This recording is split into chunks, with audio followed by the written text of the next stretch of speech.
Welcome to the Respect Podcast. I'm your host, Mike Domish from MikeSpeaks.com, where we help organizations of all sizes, educational institutions, and the U.S. military create a culture of respect. And respect is exactly what we discuss on this show, so let's get started. And this episode, we are introducing you to Sam Silverstein. He is the author of 8 books, 8 on the subject of accountability, leadership, and personal growth. He is committed to being and helping others be the best they can be. Sam has been referred to as the most trusted voice on accountability, and I agree with that wholeheartedly. What's best about Sam is that I get to call him an incredible, amazing friend and a brother. And sometimes you get to say, these are your brothers and sisters you were born into, and you have that wonderful family relationship. And there are others that you say, this is my brother or sister who I've chosen in my life. And Sam is one of those. Sam, thank you so much for joining us. It's my honor. You know, we never decided, am I the older brother or the younger brother? Or are we just twins? There we go. We'll take twins. Okay. Because I know the answer to that, and so do you. So we'll take twins. So there you go. I like that answer. Okay. So awesome. Well, thank you, Sam, so much for joining us. We're gonna, today's all about, our show's always all about respect. You and I have talked so many times about doing something on stage together. Because for anybody listening today, know that Sam is an amazing speaker, speaks all over the world for the largest and smallest of organizations all over. And you and I have always said we belong on the same stage together, just engage in a conversation, because accountability and respect so much align, are so critical to each other. So Sam, why is that true? Respect flows out of how you see people, and accountability flows out of how you see people. And accountability is keeping your commitments to people. And if people are involved, you're responsible for things, but you're accountable to people. That's the big difference. That report won't hold you accountable, but I know you will. And hopefully you won't hold me accountable, Mike. You'll help me be accountable, which is the true relationship between accountable people. And so anytime people are involved, relationships are involved. People that master relationship master accountability. Organizations that master relationship master accountability. Organizations that struggle with relationships struggle with accountability. And what can be more important in a relationship than respect? That's at the very core. And so what you believe about someone is going to determine how you act towards that individual. Action always follows belief. And if belief is centered in respect for all people, whether they look the same or look different, believe the same, believe different, come from where you come from, or comes from someplace different, when that respect is in place, that's when amazing things are going to happen. I love that. And I'm going to back up a little bit, because you said something that's really important about helping somebody on their accountability journey. You are not holding them accountable. And this is something that you've always been big on, and that you flip the paradigm of what most people think of. A lot of people think, as a manager or leader, it's my job to make them accountable. And you say, whoa, let's talk about that, because it's actually not true at all. So Sam, can you explain why that's not true? Okay, so as a leader, your job is to be accountable to them, and to create an environment that inspires them to be accountable and inspires them to be their best. It's totally the opposite of how most of society sees it. Most of society freely interchanges the word responsibility with accountability. And we've already established there's two different things: responsible for things, accountable to people. Let's pause on that so people understand. Can you give some examples of responsible for things, accountable for people? Your job description lists everything you're supposed to do at work, or certainly some of the major aspects of it. Those are your responsibilities. So, maybe depending on what your job is, you're responsible to clean up the work area. You're responsible to get a report done every Friday on sales. You're responsible to make 20 sales calls a day. You're responsible, those are your responsibilities. And if you're not doing those, you should be fired. I mean, if you have the skill set, if you've been trained, if you have the resources, well, why would you let someone stay that's not doing that? Now, accountable to people, your accountability is keeping your commitments to people, and it's very specific commitments. I'm not talking about the commitments of I'll show up at 9. I'm talking about much more substantial, deeper commitments that build relationship, that connect to respect and that produce accountability. People see accountability as punitive. Oh, it's my fault. I'm sorry. I won't let that happen again. No, accountability isn't punishment. It's not punitive. That's your responsibility. Accountability is proactive. And when accountability is present in an organization, it is present because the leader understands that they're accountable to their people first, and they create the environment for their people to want to be accountable. Well, what I love about that language is accountable to people is very different than accountable over people, which is what a lot of people tend to do. They tend to think I need to make them accountable versus I need to be accountable for what I'm responsible to help them thrive, to help them be bought in, because you also have a very important definition on what accountability means, which I love, which is if somebody's accountable, and I'll let you go into this, but what I love is this concept of if somebody's accountable, you don't need to hold them accountable because they are so invested in this organization and in their job, they are accountable. You should never have to hold someone accountable because they are accountable. So can you explain that? Was that correct in how I said it, or is there a different version? Yes. And boy, there's a lot there, and I'll go in one direction, but I want to come back because I want to talk about the difference between accountable to and accountable for. But let's first go where you said. So what happens is when the leader is accountable to the people, when the leader is being accountable first,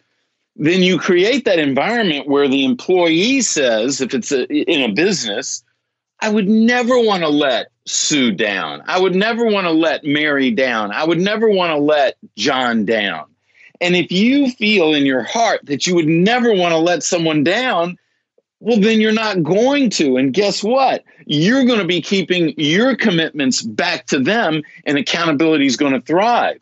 So it's like the misinformed leader that says, oh, well, my people, they have to earn my trust. No, that's wrong. That's not the way that it works.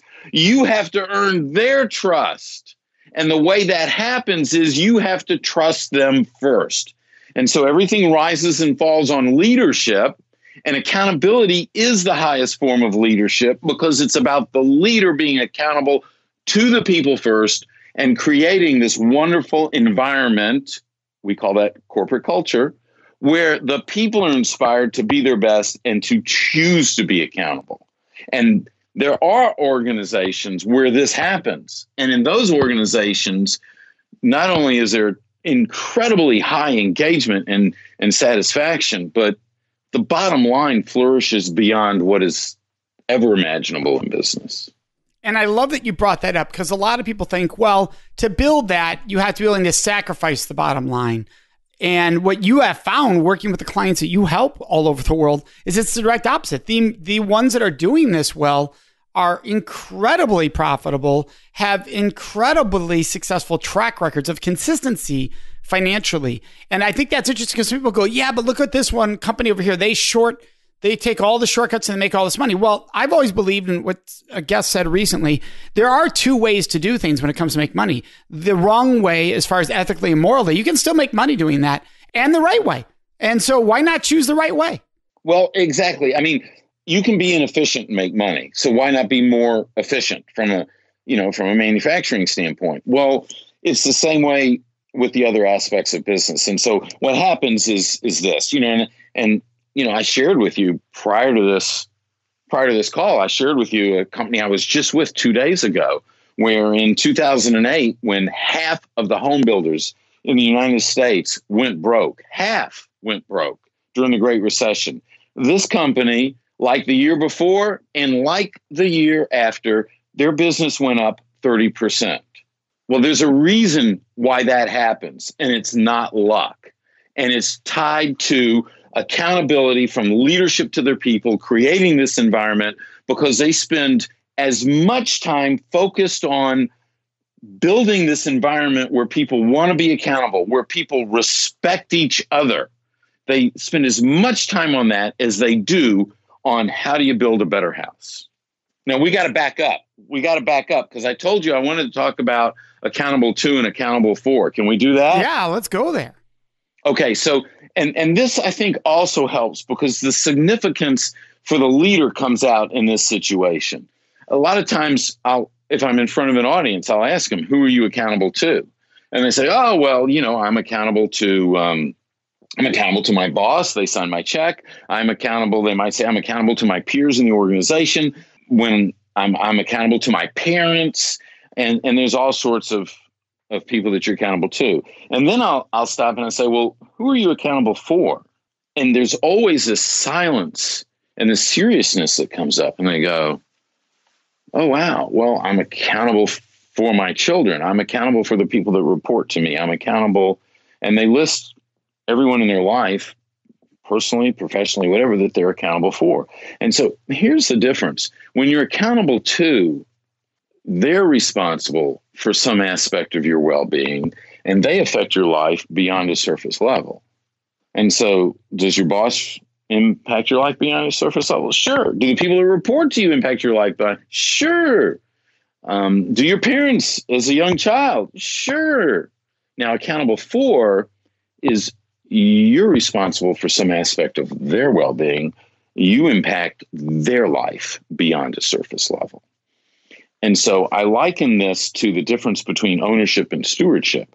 Ownership, you can do what you want. But when it's stewardship, if it's my money, I can do what I want. But if I'm a steward, and I am for my mother, for her resources, I can't take chances. I have to protect that like crazy. There's a higher degree of responsibility. And as leaders, whether we're leaders in a business, leaders in our family, leaders in our synagogue, mosque, or church, leaders in the community, when we are accountable for some aspect of the well-being of someone else, that responsibility carries with it such importance that when we step that out through the commitments that we make and keep with those people, we become accountable and we inspire them to be accountable.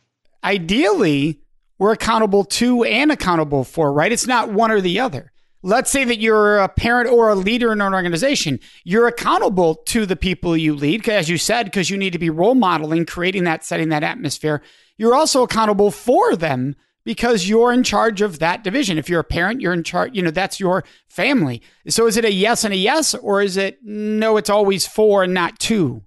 Great question. So here's the thing. If you're accountable for, you are always accountable to. But if you're accountable to, that does not mean that you're accountable for. When your children were younger, when they're 8, 9, 10 years old, they're accountable to us as parents. They're accountable to us to clean their room, to do the right things, to do their homework, whatever it is, okay? But they're not accountable for us. They're not. We're accountable for them. And in that situation, when we're accountable for them, we're also accountable to them. It doesn't work reciprocal both ways. If you're accountable to, it doesn't mean you're accountable for. But if you're accountable for, you're always accountable to. Makes perfect sense. So let's take an example in the corporate world where you're accountable to, but not accountable for. Well, it's real simple. If you're my boss, I'm accountable to you, but that doesn't mean I'm accountable for you. But you're my boss. If you're a leader, the true definition of leadership is accepting the responsibility of someone else. That's what a leader does. You can be a leader in title, but to be a leader in fact, forget the title. To be a leader in fact, you've accepted the responsibility for someone else. And so in that situation, you're accountable for their well-being. That means it's not, I'm not in your company just to produce something so you make money. You're accountable for my success, which means you have to train me. You have to educate me. You have to look for, you're supposed to, if you're a truly accountable leader, what potential do I have? How can you help me develop that potential? How can you grow me as a person? How can you help me be better, even if it means one day I'm going to go someplace else? Now, when you make that kind of investment in me, in time, in money, well, guess what? I would never want to let you down. I would never go to another organization for a nickel, a dollar, $5, whatever. Now, might I outgrow the organization? Might I end up someplace else? Yes. And if that happens, you will celebrate that. And guess what? My loyalty doesn't go away. I'm still sending the best people to you. And you're building an organization of great people, attracting great people, and retaining great people. And I'll argue this with anyone. If you attract the best and keep the best, you will outperform everyone. It is a bottom line. There is a bottom line result that connects to accountability. It's undeniable, but you have to look at your people first, not the bottom line. If you're only focused on the bottom line, it's a short-term decision, not a long-term decision. Well, yeah, it fits in the old statement, winners want to be with winners, right? So if you're creating a winning environment, you draw more winners. It just is logical. Exactly. Now, I could see the danger for some people out there is that they're trying to be accountable for when they should be accountable to. And that can be dangerous. So if I'm trying to make myself accountable for my boss, I'm stepping over a boundary that might not be appropriate, and I don't have enough ability to actually impact or control that. And a lot of drama can come up in that. It can become an unhealthy relationship because I'm trying to fix something that's not mine to fix. Well, ultimately, I get that. And I guess it depends on the severity of the situation and your actions in that moment. But the most accountable leaders are transparent, they're humble, and they're willing to step aside from their ego. They're able to have the open and honest conversation with somebody. And so one of the 10 commitments is a commitment to live the values of the organization. If I'm the leader and I made a decision and it does not connect with one of our values, you should feel more than comfortable because of the relationship that I have worked to build with you. As the leader, I'm the leader. You should feel more than comfortable to look at me in the eye and say, Sam, I think you're missing something here. If we do that, you realize that we're not living as we say we believe in value and this value of whatever that value is. And I should go, wow, Mike, I didn't see it like that. I totally missed that. Thank you. I appreciate that. Now, when that type of relationship exists between people, then what happens is employees aren't looking over their shoulder because they know the leader's got their back. So they only look in one direction, which is forward. And if you're not looking back and you're only looking forward, guess what? You move faster. Organizations that move faster are always going to outperform the competition. Always. It's still going to come back to the relationship that's in place that allows you or me to have that frank discussion with someone, whether they report to us or we report to them. And when you can do that, because we're all human beings, so this comes down to the R word, respect. It doesn't matter about the title. It doesn't matter that you earn more than me. We're still human beings working together. You just happen to be the president and I'm an engineer. That's just what it is. But we both have the same worth, the same value as people. And so now when we can talk to each other as people, this organization is going to flourish in a way that it's never flourished before. This is counterintuitive to what most leaders believe. They might say they believe something different, but their actions tell me otherwise. All right, so that's a great point, Sam. Let's go into some questions every listener out there could ask themselves to help them further identify whether they're on the right track in this area or where they could make some changes, some improvements. So what are some example questions that everyone could ask themselves right now about their role, either in their family or their work, that would identify if they're accountable to, for, tells them what's happening there? I have created a personal assessment that people can take at IamAccountable.com/me that does provide valuable information around that. And we'll have that in the show notes. I would start looking at my relationships and look at them and go, am I accountable to or am I accountable for? And when you look at that relationship and you say, am I accountable to, am I accountable for? Then I'll go, what does that mean? And how is that playing out? And how am I honoring that accountability in my actions? And so you're stepping back and you're saying, this is where I'm performing and this is where I'm coming up short and this is where I might need to reinforce. And so I think that's a great place for people to start, and then realize that accountability and responsibility are different, and look at accountability through the commitments to people and not the transactional commitments like getting me the report you promised me. That is important. don't want to diminish that, but are you keeping specific commitments like commitment to the truth, commitment to your values, commitment to a safe place to work, not just physically safe, emotionally safe. And that comes back to respect and things of that nature. And so how do you see people? Are you valuing people? Do you judge people? These are all sorts of conversations that I try to have with myself on an ongoing basis, and I would encourage anyone else to have with themselves as well.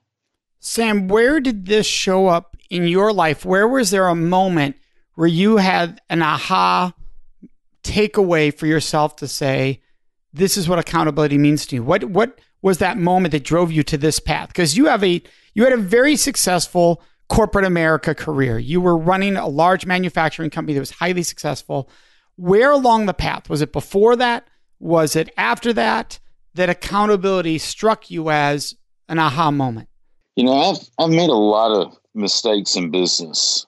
And sometimes I say, and I've shared this with you, I think back on my window manufacturing business and I go, wow, I just really wish I knew then what I knew that now. And that's easy to say, and we can all say that, but I just feel like I could have impacted people's lives in a much more significant way. I was working as a consultant, as a speaker, author, speaker, working with companies for 10 years before I realized that everything I did really came down to accountability. But it was still another 5 years after that before I really discovered what accountability was. And I discovered it.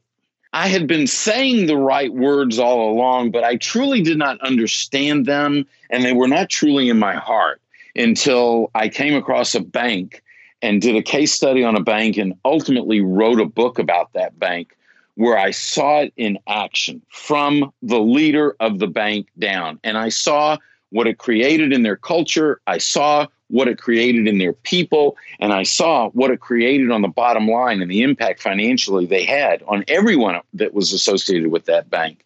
And through that study, I saw things that I had not really seen before. And for me, that became transformational. It's a powerful book. I want all of our listeners to be able to look it up. It's Non-Negotiable is the title of the book. It's a story of Happy State Bank. It is an incredible book. What I love about all your books, because other Sam books are No More Excuses, Making Accountable Decisions, No Matter What, The Lost Commandments, and The Success Model, they're all easy reads.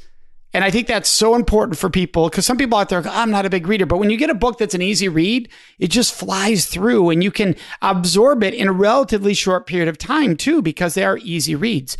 And you make it easier for people to take skill sets and implement them in their lives, which is just really powerful to relate to them. So I recommend for anybody, absolutely, for anybody listening, you want to check it out, Non-Negotiable. Super, super powerful, easy read book that makes a big difference out there. Sam, you know how much I love you. So thank you so much for joining us today.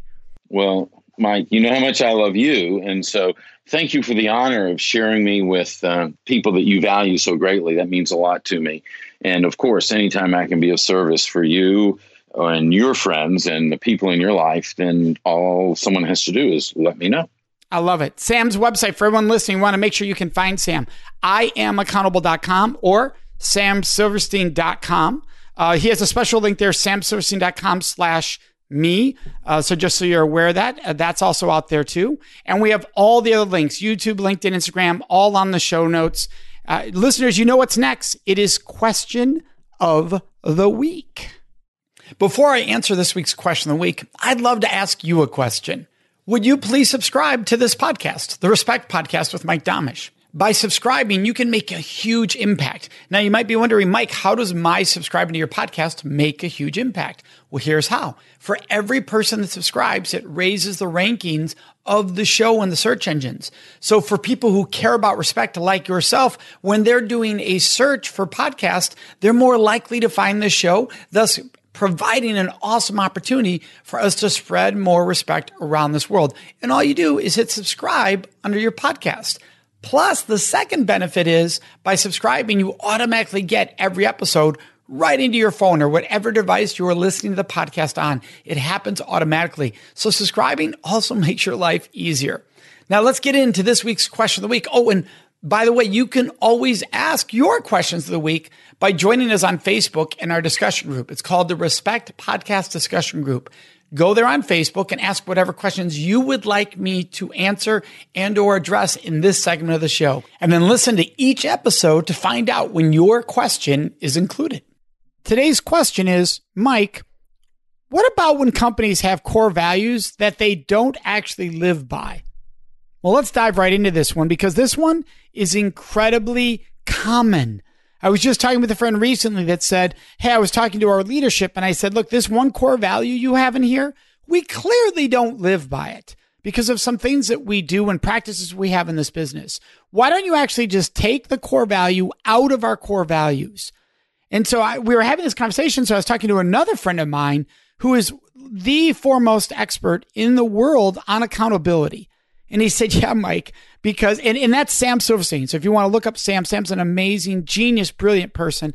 Sam was saying, yeah, Mike, because then the company are just liars. And that's a very powerful statement, but it's true. If you have a core value in your organization that you're not living by, then you are failing to respect the values by which you say your organization is founded on. Therefore, you're lying that it's a core value. You'd be much more honest and way more respectful to just remove that core value from your list, have that one less core value, unless there's multiple core values you're not living by, but you need to remove them so your true core values are being respected and honored and lived by throughout the organization. Do you know what I would love? I would love to hear your answer to this week's question of the week. So would you please answer what your answer would have been if you were asked that question today on the show? All you do is go to our Facebook page. We have a special group where we have these discussions called the Respect Podcast Discussion Group. So the Respect Podcast Discussion Group, and share with us what would your answer have been to this week's question of the week. And if take a moment, post us a new question for future episodes. What question would you like to hear me answer on an upcoming episode? That's all done on Facebook in our special group, which is the Respect Podcast Discussion Group. Can't wait to see you there. Thank you for joining us in this episode of the Respect Podcast, exploring work, love, and life. And this episode, like every episode, is brought to you by our organization, the Center for Respect, which you can find at centerforrespect.com. And of course, you can find me, your host, Mike Domish, at mikespeaks.com. Thank you so much for joining us.